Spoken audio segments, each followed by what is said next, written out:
Hi, welcome to chapter 3.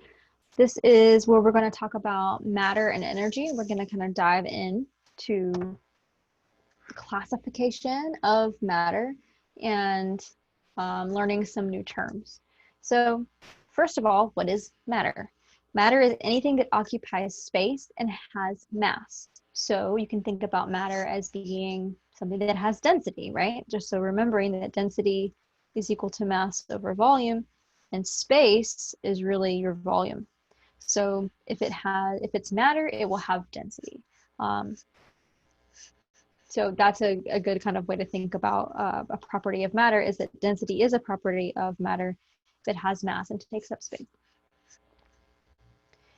What is matter composed of? So matter can be composed of atoms or molecules, but atoms are smaller than molecules. And so ultimately all matter is broken down into atoms, which is why we call atoms, right, the building block of matter.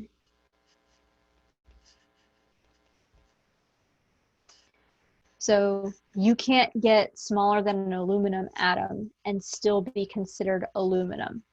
Can I get smaller than an aluminum atom? Yes, I can dig into protons and electrons, but I cannot still be considered aluminum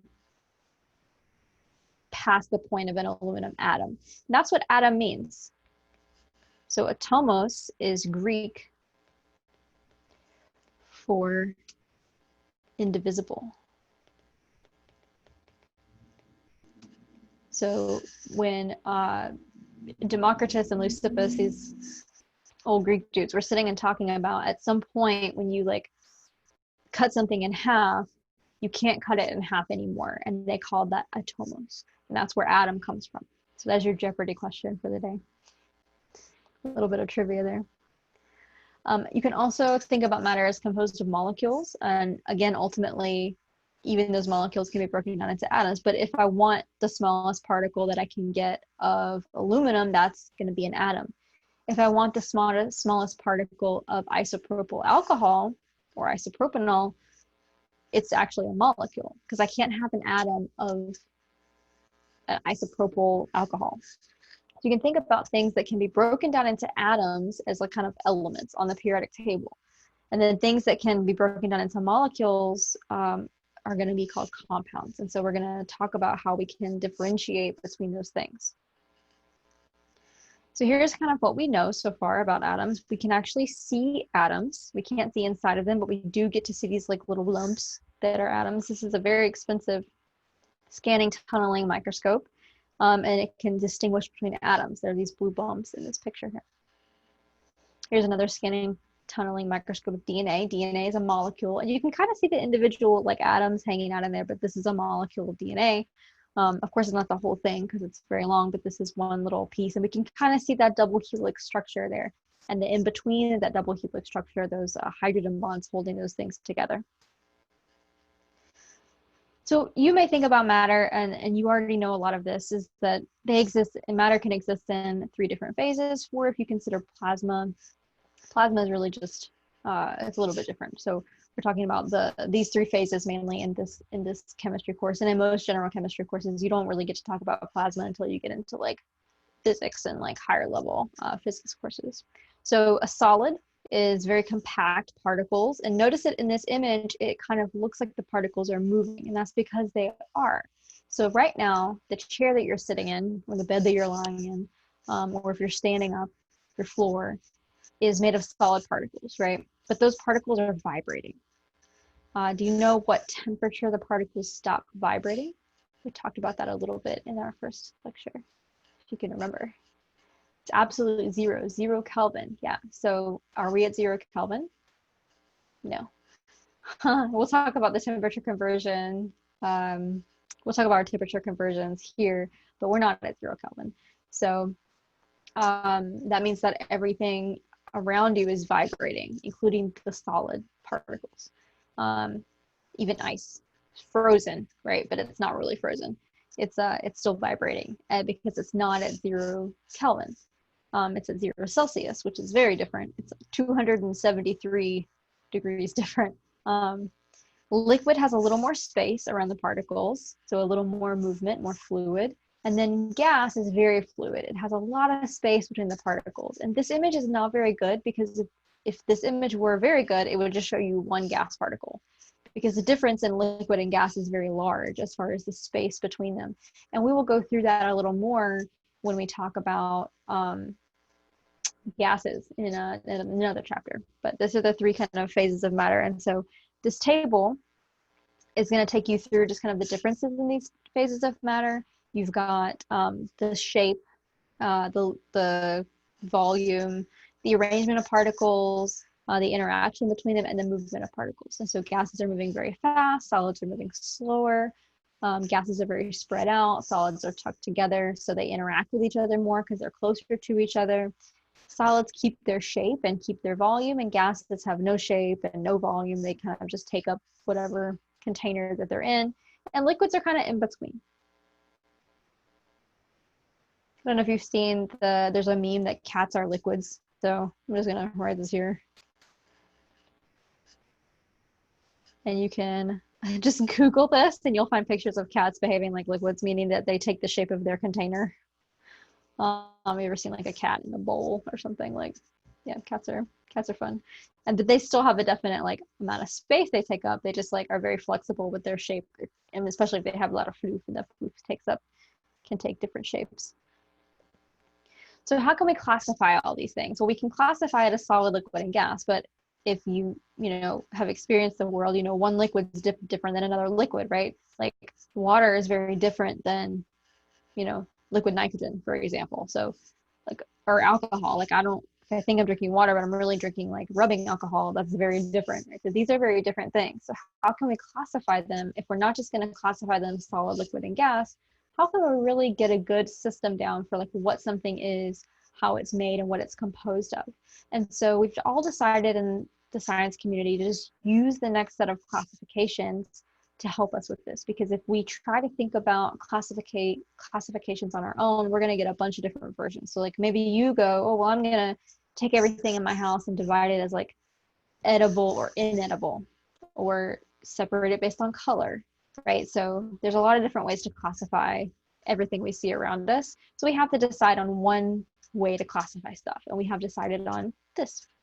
So matter can be broken into two main groups: pure substances and mixtures. So when I want you to think about pure substances, we're going to think about 100%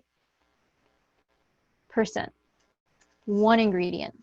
So if you look on the back of the ingredients list, just one thing. Can you think of anything in your household where the ingredients list is just one thing? Maybe you thought of sugar. Maybe you thought of table salt. But if you look at the back of table salt, careful, because it's not always pure salt. If it is iodized, then it is not pure. It has iodide in it. So iodide is the ion version of, or the charged particle version of iodine. And so we need iodine in our diet for our thyroid. And so the government, decided that like, well, how can I get people to take iodine? If we put it in our salt, which people cook with, then it will get into our systems. And so it's kind of like our, your mom hiding a pill inside something that tastes good. Like when I give my dogs their pills in their pill pockets. So our government has decided that we don't get enough iodine. And if we don't get enough iodine, we get goiters on our thyroid, and we have thyroid issues. So they, pick something that is easy to put iodide in, which is sodium chloride and sodium iodide are very similar. So you can, mix them together. It doesn't have any taste difference or anything. And that way I get my iodide by just using iodized salt. And so there are other sources of iodide, of course, but that's just one kind of reason, why you would see that. Another thing that we do sometimes is add fluoride to your water, right? Because someone decided that fluoride is good for keeping cavities off your teeth. And so, well, how can I make sure everybody has fluoride in their mouth? Well, if we put it in the water, then people will have it in their mouth, right? Turns out fluoride is really only very effective if it's actually painted on the teeth. So if you go to the dentist, they will paint like a fluoride substance onto your, a calcium fluoride that will paint onto your teeth to keep you from getting cavities. But so it's not that effective for it to be like consumed into your body. It doesn't really go into your teeth like that, but if it gets into your mouth, it can react with the enamel in your teeth to harden that enamel to keep you from getting cavities. So they're not pure substances. So like water from your tap is not pure. It's not pure water.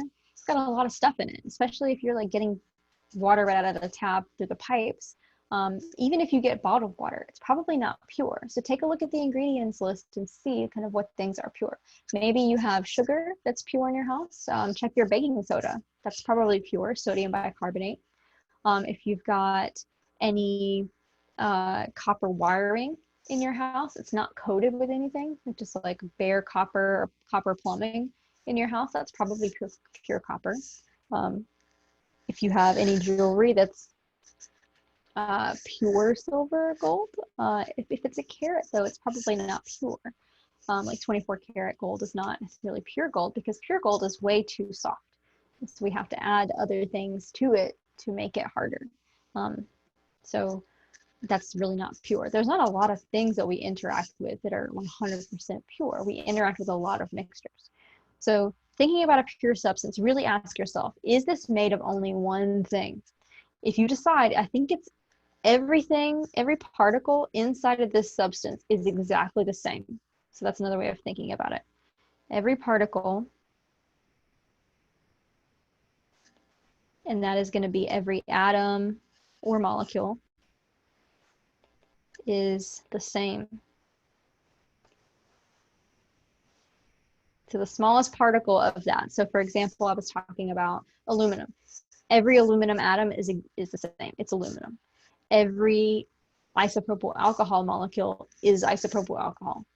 That's the same. So that's what I mean by every particle is the same. So if you have decided you have a pure substance, we can then separate it out into an element or a compound. So in an element, what's the same? It's all the same atom.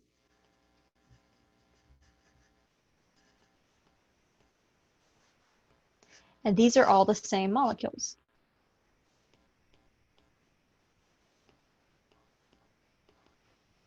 And sometimes we call, it can be molecules or something called formula units. So you may have seen this before if you've taken a chemistry class before, but I'm just going to put it here. Don't worry about it right now, but I want to be correct when we go later. So like you don't say that sodium chloride is a molecule because it's a different type of compound. So I'm just going to put this here, but you just can for right now, just go, oh, because they're all the same molecules. So what I mean by this is a great picture. So all the gold, all the atoms here in this sample of gold are all gold atoms. So this is an element because all the atoms are exactly the same. Well, this is not an element because I see I've got different color atoms here. The black ones are carbon, the white ones are hydrogen, and the red ones are oxygen. I have some carbon, oxygen, and hydrogen making up sugar. But each one of these molecules is the same. So it's still pure, but it's not a pure element because it has 3 different elements in it. It's a pure compound, right? So, you kind of have to ask yourself several questions when you're classifying these things. So an example here is gold. An example here is sugar. Can you think of another element that doesn't go by its name on the periodic table? So most of the time, elements are easy to identify because they're all on the periodic table, but there are a couple of allotropes you should know. So an allotrope is an element in a different form. So one of the most important elements in chemistry is carbon, and carbon has many different allotropes. So for example, carbon has different allotropes. What's one allotrope of carbon that you may desire to have?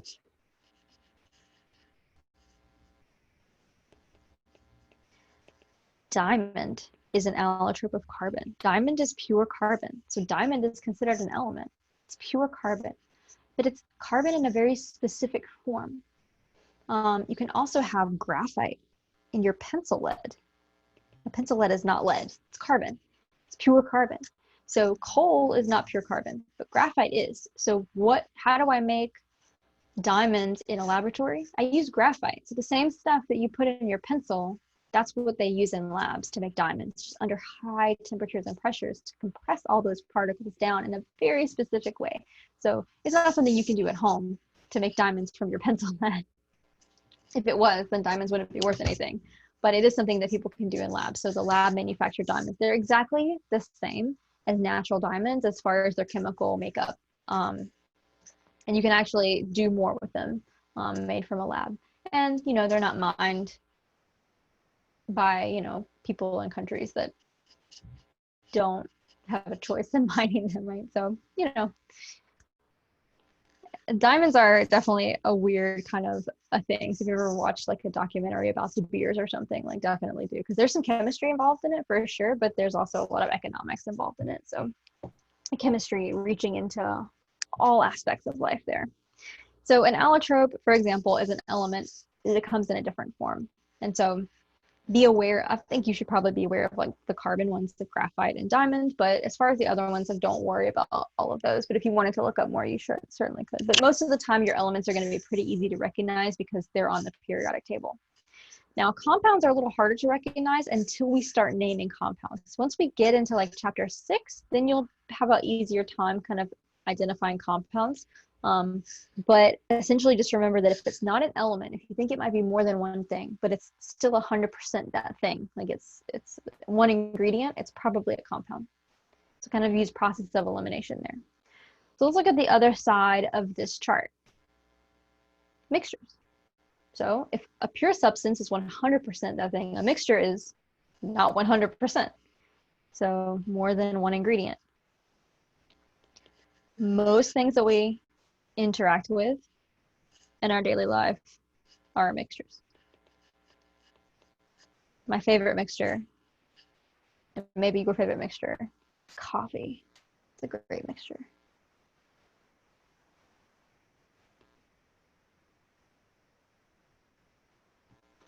So more than one ingredient, it's a mixture. And so mixtures can be classified in two different ways, homogeneous or heterogeneous. So homogeneous, root homo, means same.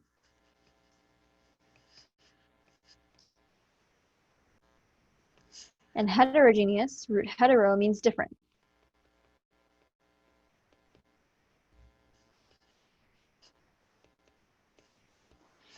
So looking at some examples of this was really going to help us figure out kind of what's going on. So homogeneous means the same throughout.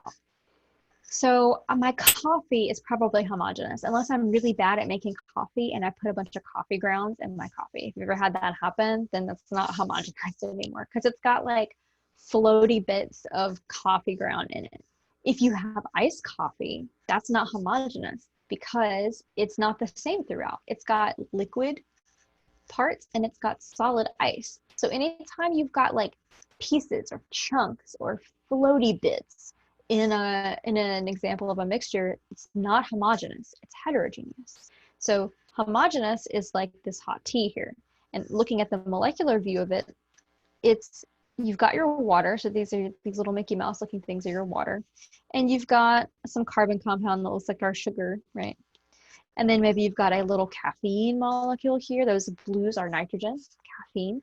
And so I've got some caffeine and some sugar and mixed around in water. But like the top of the tea and the bottom of the tea are the same essentially, right? Now, unless you're from the South and put a lot of sugar in it and the sugar goes down to the bottom because there's so much sugar in it, then it's not homogeneous anymore. But if I don't overdo my sugar in my sweet tea, then it's probably homogenized. When I buy something like a Gatorade or something at the store, I want it homogenized. I don't want like the top of my Gatorade to be different than the bottom of my Gatorade. But if I buy orange juice with pulp, I have to shake it, right? So what are you doing when you shake something? You're homogenizing. If you have to homogenize it, you have to shake it. it wasn't homogeneous to begin with. So think about that when you're deciding like how to classify these things. Did I have to shake it before I used it? If the answer is yes, it's probably not homogeneous. Milk is homogenized. If you look at your like regular old vitamin D milk or skim milk, it says homogenized because a milk straight out of a cow is not homogeneous. It's a special type of heterogeneous mixture called a colloid. And a colloid, which we'll talk about a little bit later, is a special homogeneous mixture where the particles are very small and they're kind of floating around. The particles that are floating around in milk are fat particles. And these fat particles, they kind of will settle and kind of make the milk a little chunky. And we don't really like that. So Mayfield or whoever does the milk, I don't know, in the South it's Mayfield, they homogenize it. They get rid of those chunks. So we get a nice smooth milk. If you get some organic milk that hasn't gone through a lot of processing, you may have to shake it before you use it because you're homogenizing it. So that's kind of a good example of a little bit of a difference here. Your classic heterogeneous mixture is oil and water. See, if you can definitely see this part is different than this part, right? So I have oil up here, look at that long chain of carbon and hydrogen, and then I have these waters with these oxygens down here. So different parts, and that's a very clear. Sand and water. The sand and water. If you ever tried to like scoop up ocean water with sand, it's not the same throughout. The salt is mixed into the water, homogenized. The sand though doesn't mix, so that's heterogeneous. But these are just some examples. So here, this is your example of tea. You can also think about coffee, but if it's iced coffee, it's heterogeneous. So I think it's fun to just kind of like look around your room and like see if you can identify some things and tell me if they're going to be pure or mixtures. If they're pure, are they elements or compounds? If they're mixtures, are they homogeneous or heterogeneous? And so I'll have you stop really quick and just like find 5 things around you and see if you can try to classify them. And there's not always a clear answer. Some of these things are like, they're so mixed up or so well mixed together that it's really hard to tell. And you know, if you've got any questions about like, you know, what is this? So send me a picture of it and I can help you figure it out. But there's not always a clear answer here. There's definitely a little bit of gray area between some of these classifications. But have fun with it. That's the gray area is where interesting things happen. And so embrace that. It's not always exactly clear cut in science. And so that should hopefully excite you about science. It's like a gray area where we can really work and get some good, cool new discoveries and information about stuff. So when we're doing this, when we're classifying these things, we're deciding if something is an element or a compound or a mixture, homogeneous, heterogeneous, what kind of properties are we using? So if I'm looking at something and I'm trying to decide what it is, I'm using physical properties, not usually chemical properties. So the difference between these two is that a physical property is something that the substance displays without changing. So you don't have to change what it is to see the property.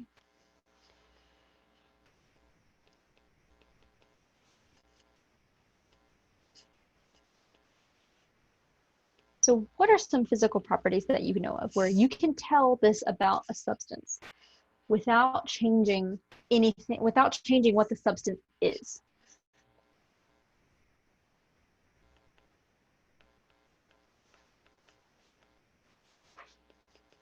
Did you think of some? So let's get some examples here of some physical properties. So maybe you said one of these things. Maybe you are thinking outside the box and you didn't include, you know, one of these things I'm about to do, but you can ask me if you were right or not. Just send me a text message. Color. I can tell the color of something without changing what it is, right? That's a physical property. State of matter.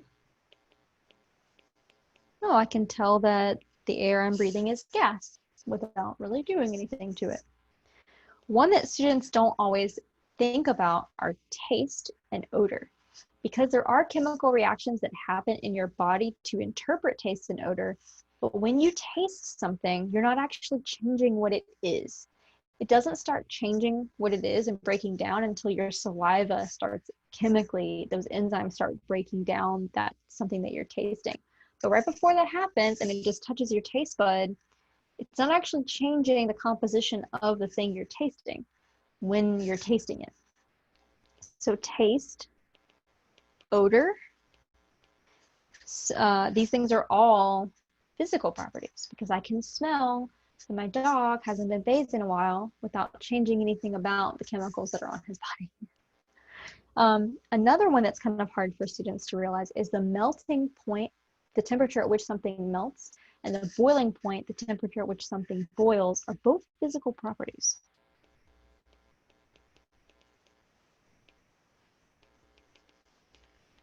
And so because I can melt a piece of ice in my hand and record the temperature that it melts without it actually changing what it is. So solid H2O is water and liquid H2O is water. So by me measuring when it melts, I'm not changing what it is. It's going through a phase change. That's a physical change. They're using physical properties there. So conversely, looking at chemical properties, this is only something you can see if you actually change what it is, meaning that if you test this property, you did a chemical reaction.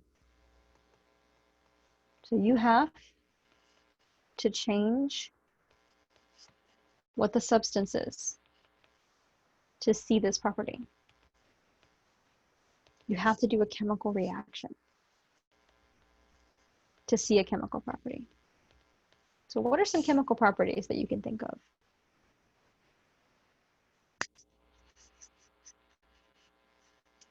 One that I know a lot of students immediately think of is flammability.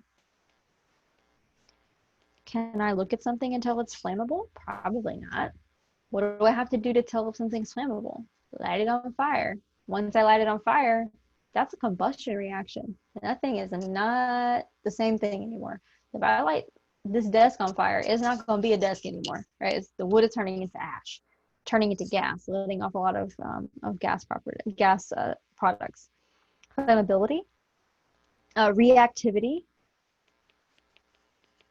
Like, how do I know that the water is going to react with this random substance I found in my kitchen, right? Do I know that vinegar and baking soda are going to react together until I actually put them together and try? No, I don't. So like once you do a reaction, it's done. So reactivity is an example of a chemical property. You can think of rusting also as a chemical property, like reactivity would be ability to be oxidized. Oxidation is rusting. And then toxicity. If I ingest something and it's toxic, the only way I know that is if I change what it is and it turns into something in my body that produces a toxic effect, right? So these are just some examples of chemical changes or chemical properties. So some more examples of some pure substances here: helium atoms, some water molecules, and then you have a mixture. Air is actually a homogeneous mixture if it's clean.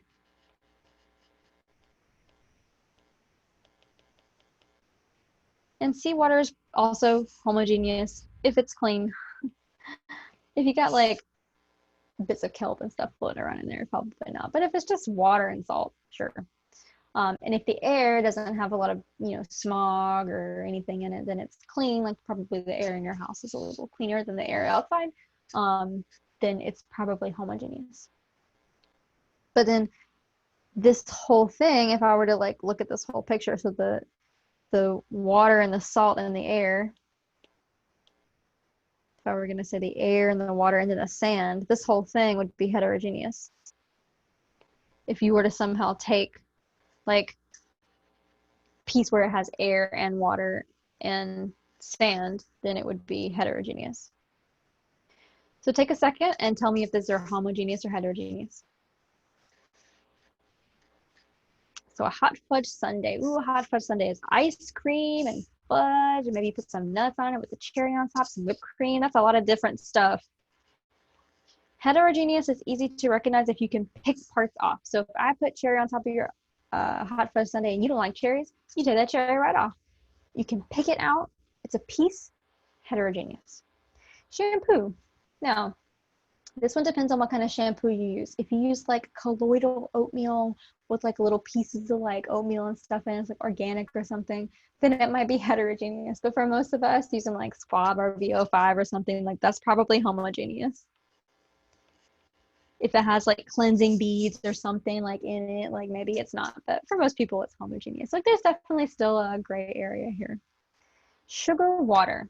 I'm talking about like I put some sugar in some water and it dissolves. If it dissolves, probably a homogeneous mixture. That's called a solution. Peach pie. Ooh, I was talking about peach cobbler earlier today. Peach pie. It's got chunks of peaches in it. It's got a top layer of pie, a bottom layer of pie. It's got some filling in there. That's definitely different. It's got different pieces in it. If you have chunks of anything or bits of anything, it's heterogeneous. None of these are pure substances though. Like the second I put sugar in water, the sugar's not pure anymore and the water's not pure anymore. They're mixed together, right? So none of these are pure substances. They're not just one ingredient. They have lots of different things in them. Your shampoo is definitely not one ingredient. Take a look at the back of your shampoo bottle. So what happens when we want to use physical chemical properties? We want to make a change. Let's say like I want something new, or I don't want something new, but I want to change something about it. A physical change, matter is changing in its appearance, but not in its composition. So boiling,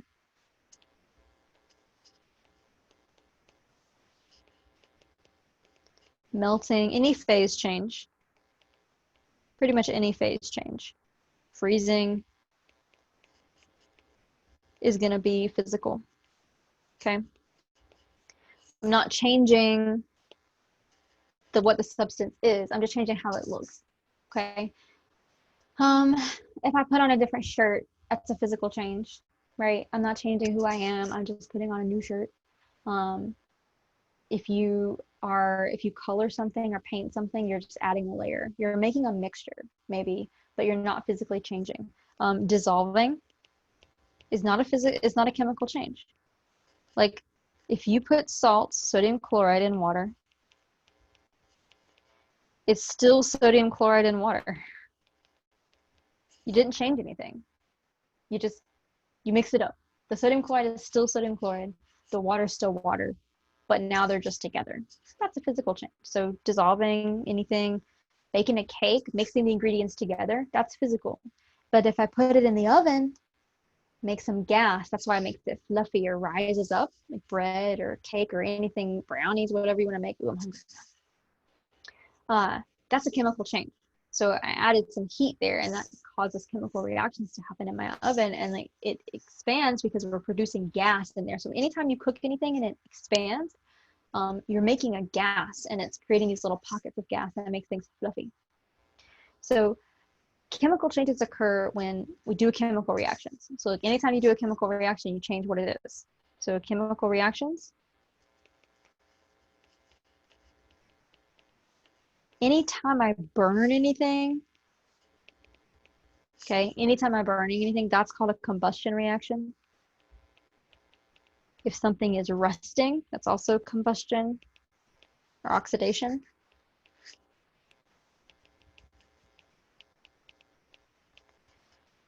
Or if you're cooking, you're probably doing a chemical change. Now, cooking is kind of difficult because when I'm boiling water, I'm not doing chemical change. But if I boil some water to get it hot, and then I use it to make some hard-boiled eggs, the chemical reaction occurs inside the egg because the egg proteins are making and breaking bonds in there and denaturing those proteins. That's a chemical reaction. You know, if you dye your hair, that's a chemical reaction. So think it differently about like boiling water and freezing stuff. That's not quite cooking. Cooking would be like I put an egg on a pan and it very clearly changes its composition because it has different color now.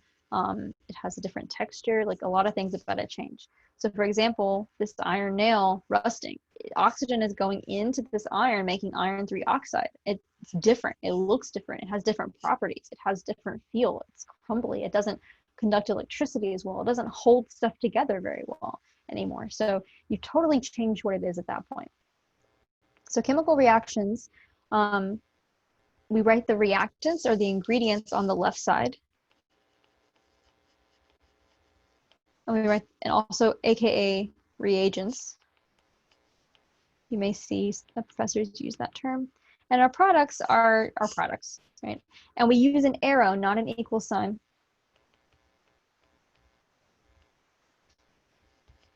To show you the direction of flow. We're going from products, or from reactants to products, always left and right. So just some more examples between it. If you have a lighter and you just open it, the liquid butane is turning into gas. That's a physical change. It's still butane. But if you light it, now your butane is turning into carbon dioxide and water. It's combusting. It's lighting on fire. So anytime there's a fire, chemical reaction. Not a chemical reaction, putting food coloring in water. The water's still water. The food coloring, still food coloring, not a chemical reaction. Boiling water is a phase change, and this is dry ice subliming, this last picture. Not a phase change. It's just the dry ice, which is solid carbon dioxide, it's turning into gas, carbon dioxide, called subliming. That's a phase change, not a physical change, or not a chemical reaction. These are all physical changes. Oh no, this is a PDF. Okay, so if you click on the slides, then you can see the GIF of this, but it's a little dog blowing his nose in the water. So he's not making a new gas.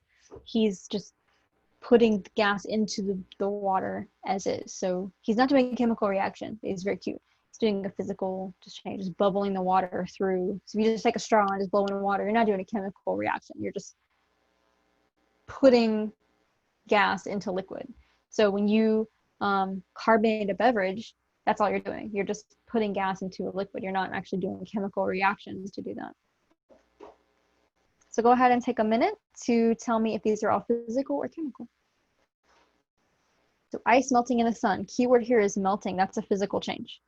Still water. Copper is a shiny metal. I can tell that without doing anything to the copper.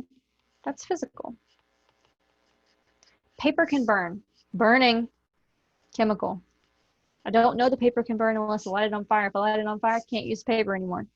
A silver knife can tarnish. Now this one's a little harder because it looks like maybe it's just changing its appearance, but tarnishing is a form of rusting or oxidation. So this is a chemical change. That's why you don't want, if you have fancy silverware, to tarnish, because you have to get to polish it, you have to take the tarnish off, and that thins the silver out. You're actually getting rid of the silver. The silver is turning into silver oxide. It's not silver anymore. A magnet removes iron particles from a mixture. So I got some iron, and I want to take the iron out, put the magnet in there, it takes the iron out. Well, the iron is still iron. It's just now out of the mixture. So this is a physical change. Yeah. You can also separate mixtures through a few different lab techniques. Distillation, we'll do a little distillation simulation, but we separate a mixture based on boiling points. So when we're separating mixtures, we're separating based on physical properties. A physical property. We're not doing a chemical reaction here when we distill. We're just pulling off like the ethanol if we're distilling ethanol. The water is going to stay behind because the ethanol boils first. We condense so we turn the ethanol into gas, and then we condense it back into liquid and it drips out. This is how we distill any sort of ethanol. If you ever make beer or any kind of liquor or anything, or consumed any, this is how it's made. You can also separate based on filtration. You've done this if you've ever cooked pasta and put the pasta through a colander or the thing with holes in it. The water goes through the holes, the pasta stays in the bowl area. You've filtered. This is separation based on what physical property do we use to separate if we're filtering.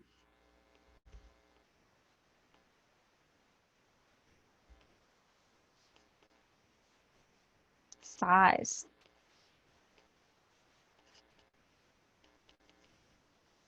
Physical property, size. We're separating based on that size. Big stuff stays up, small stuff goes through. Alrighty, we're gonna stop here for this video and pick back up.